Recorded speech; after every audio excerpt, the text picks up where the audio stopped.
almost live with marketing news today.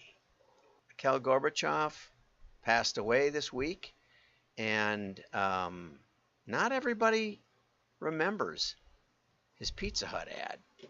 So there's a couple of versions of it. I thought this was the funniest. He's walking with his granddaughter. It's his real granddaughter. Through Red Square, St. Catherine's Cathedral, Orthodox Cathedral right there. And so let's play it, and I hope you enjoy it.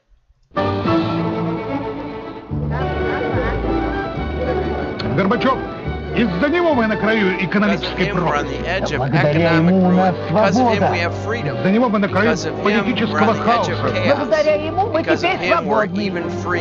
И можем дойти до края этой The edge pizza from Pizza Hut with no outer crust, so the toppings go all the way to the edge. За Горбачева! За Горбачева! Hail the Gorbachev! Have you been to the edge? They remade it, so if Ted gets on there for this, he can tell me if the translation is accurate. Probably they just redid the subtitles to make it say whatever they wanted.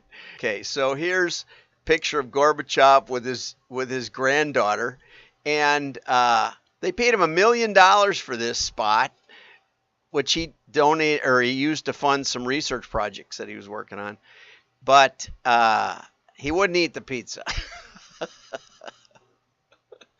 But I thought it was pretty good. And so here's the story from Amy Houston at the drum back. And the original one says that, Pizza Hut unites families or something like that. And it's pretty funny. I liked it. Now we're going to jump right into direct mail, the best direct mail for 2022. And this is from my friend Summer Gould, who I always enjoy, and Brand United is the publisher, of course. And, she starts out with the old tripe about direct mail everybody thinks is outdated, but it's got the best ROI. And I always love these statistics. 62% of consumers who responded to direct mail in the past 3 months made a purchase. What percentage of consumers who didn't respond made a purchase? I bet 100%. I bet all of you made purchases, even if you never looked at a direct mail piece in your life. But in the last 3 months, you've made a purchase. I always wonder where these surveys get their data. 62% of consumers who never mind. Anyway, let's go on. The best direct mail is sent to the right person with the right offer at the right time.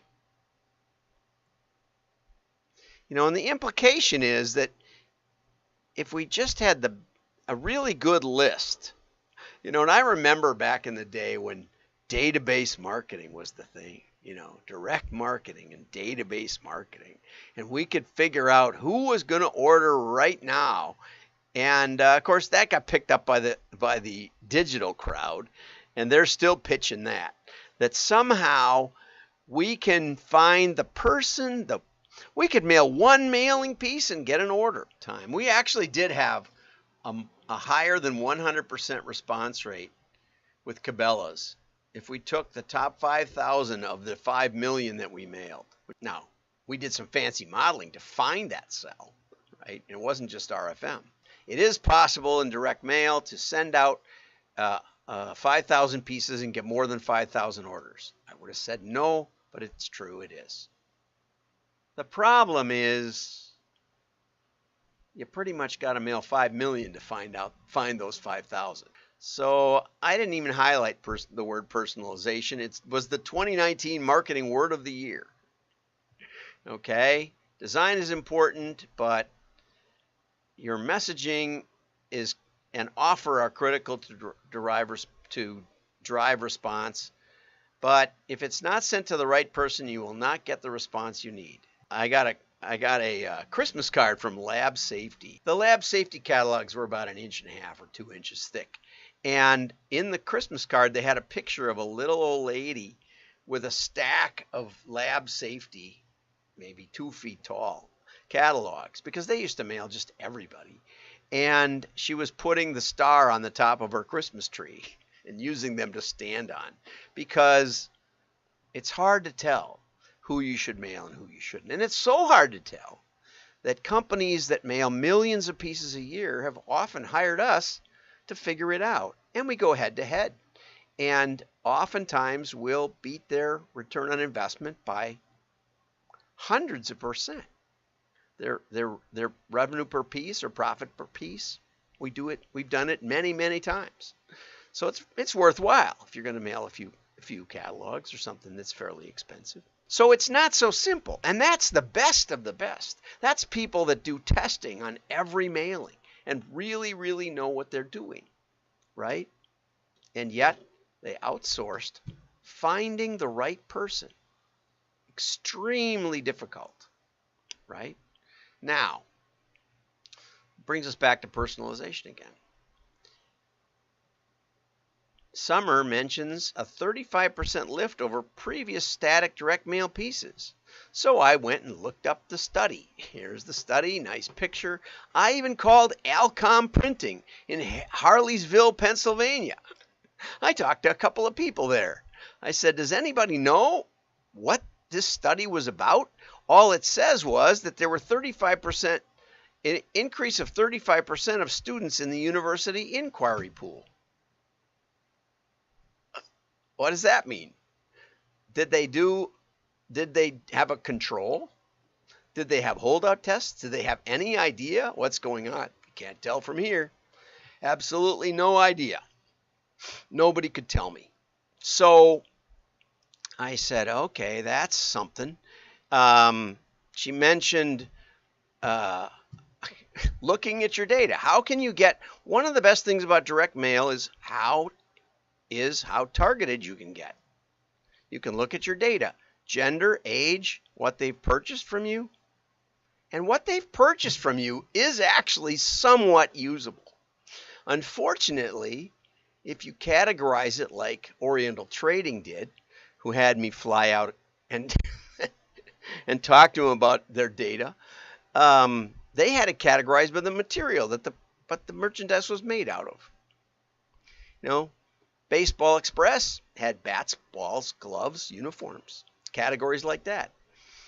And it didn't really tell the story. I called up the president, who was a friend of mine, and I said, Rich, I said, do you ever think of that you do business to business? And he said, no, we just sell to consumers. I said, okay, well, who buys this $4,000 pitching machine I see in your catalog? Oh, leagues, colleges, even major league teams. I said, do you ever think you're doing some business to business? Nope, strictly consumer. Convinced him that maybe we should analyze who bought those pitching machines. And we created a variable, a business-to-business variable. And what we found was that if you bought line chalk, you had a serious baseball diamond.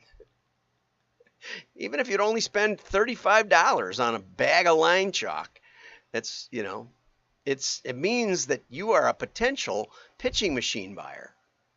And that one idea and that one variable and that one different perspective on who buys what told them that, you know, I said, you should do some phone out. You should test this. Eventually, they got field salespeople driving around saying, you know, we can do a lot for you guys. And it worked really well. Now, I tracked down some of these statistics because personalization, here's a story of a restaurant that got a 24% response rate. 600 of the 2,500 people contacted came to the restaurant. Of course, they might have had free food, right? It might be a small town. I don't know who the surrounding people were. I don't know any of the context of that. So, personalization is vague. I actually looked up the power of me, where this is referenced by a lot of articles. It's an Epsilon study that was done in, I think, 2017. They said 80% of the people surveyed, and they had about 1,000 people, 80% of consumers are more likely to do business with a company that offers a personalized experience that got covered over by this thing. And I actually found the real study from epsilon.com. And I'll put these up on the show notes, wdma.org. You go there, you subscribe, you can get all these. It took me a lot of time to track this stuff down. And 80% of consumers are more likely to make a purchase when brands offer personalized experiences. Couldn't find that defined. You know, I mean, is personalized experience... Now, let's say you thought I was a size 10 shoe, and that, you know, if that sounds funny to you, with Baseball Express, we actually thought about creating a shoe size variable. And the reason we did was because they were working with kids, junior high, little league, maybe some high school, but by the time you got to college or minor league ball or serious baseball, they provided all your equipment. So we thought that maybe by looking at shoe size, we could customize the experience. You know, we really work hard with our clients to try to figure out what kind of segmentation is possible. That's actually what Summer is talking about. She says, you know, think about what kind of groups you have, what personas. It's not so easy, right? So we knew what size shoe. If they bought, we sold a lot of shoes. If they bought shoe size, we did work with East Bay too that sold athletic shoes. If that could tell us something like, you know, were those sizes increasing? That means the kid's still growing. Were they leveled off? That means they're not growing anymore, and they're getting to the twilight of our customer relationship, right? Okay, so, you know, but personal, you know, so let's say we offered a coupon and we said 50% off size 10 shoes. That would be personalized. Would it work? Well, if you were a size 10, it would. For everybody else, it wouldn't, right? And in that study by Epsilon, it says only 7 or 8% of people respond to targeted product offerings. You don't know what I'm going to buy next. I don't know what I'm going to buy next, which brings us to the best article, and Peter Weinberg and John Lombardo, and it says that personalization is the worst idea in the marketing industry. The promise of one-to-one personalization at scale doesn't work, right? Proponents believe we're entering a new era of marketing. You know, when I started in 1977, 78 selling printing, Farm Journal had figured out with R.R. Donnelly how to produce segmented editions of Farm Journal magazine. That the wheat farmers were different than the hog farmers. Makes sense? And they could charge increased advertising rates. We did something like this with Musician's Friend. For a while, we were doing 4 different editions every month. And after about 18 months, and it was incredibly hard work, and they sold something like $10 million in advertising. I mean, you know, but Brian, who was running the thing, said, John, if you ever think that we're wrecking a $500 million company because we can make $10 million in advertising, you let me know, you know. And we just, man, it looked great. It made a lot of sense that the drummers were different than the guitar players. We could find geodemographic evidence of that. But you know what? When we would mail the drummers a drum catalog, they'd buy guitars out of it. And when we mailed the guitar players' guitar catalog, they'd order drums. It just was, people are funny. I really like Summer's articles, and, you know, God bless her. She writes more on direct mail than any 5 other people put together, okay? But the case against personalization is 2 simple words. It couldn't and it wouldn't, right? It's impossible. The problem with personalization is it's impossible. You don't know what I want next because I don't know what I want next. No matter how much you know, marketers have, personalization assumes marketers have perfect data on individual customers. We don't. It's a mess. Here's a great one. MIT and Melbourne Business School decided to test the accuracy of third-party marketing data. How accurate is gender targeting? It's accurate 42% of the time, which means you'd be better off flipping a coin and just guessing, you know. It is hilarious, right? And one of the great breakthroughs for Victoria's Secret's catalog was when they accidentally sent it to men at their office with B2B lists, you know, and the men bought it. Anyway, how accurate is age targeting? Oh, it's between 4 and 44%. And they actually asked people, is this accurate? You know, there was another study that basically said, and this is from Deloitte Touche, and that I will also include, because they asked people about the car they drove and what they had on file. And 75% of people said it was 0 to 50% accurate. It's 0. 25% said it was not even 25% accurate, 25% of the data. Okay, and I can get you these real studies, you know, and yet people are spending millions and millions and millions of dollars trying to figure out what you're going to buy next, right? It's about as precise as a drunk monkey throwing darts. It's a great article. You know, if you're a CFO, or you know one, or you're a CEO, and you think, all that marketing analytics and stuff, I don't know. I can't figure out if it's moving the needle. And you're tempted to just kill your whole marketing budget. You know, it's like I've shared before, Patrick Santangelo at Lovesac. You know, he said, it doesn't make sense to send catalogs to people who already know what we do. Our big problem is name recognition. I said, Patrick, you know, that's one of the most profound things anyone's ever said to me. Would you like to know how much it's worth to send a catalog to your existing customers? And he said, you can figure that out? I said, absolutely. How do you do it? I said, well, we take the couple of 100,000 catalogs we were going to mail and we say, well, let's not mail a few of those. Let's not mail 10% or something of what we were going to mail. We'll hold them out. It takes a little care. It's not as simple as it sounds, I have to say. You know, what we did was after we did the model, when we had the whole mailing ranked from best to worst, we did a little out of each segment rather than just a 10%. If you just do a 10% random, you'll end up with mostly bad customers. There'll be a few good ones, but you're better off doing it after you've decided who are the good and who are the bad. Then you can see what's really going on. And so we did it, and we had a 300% EBITDA ROI.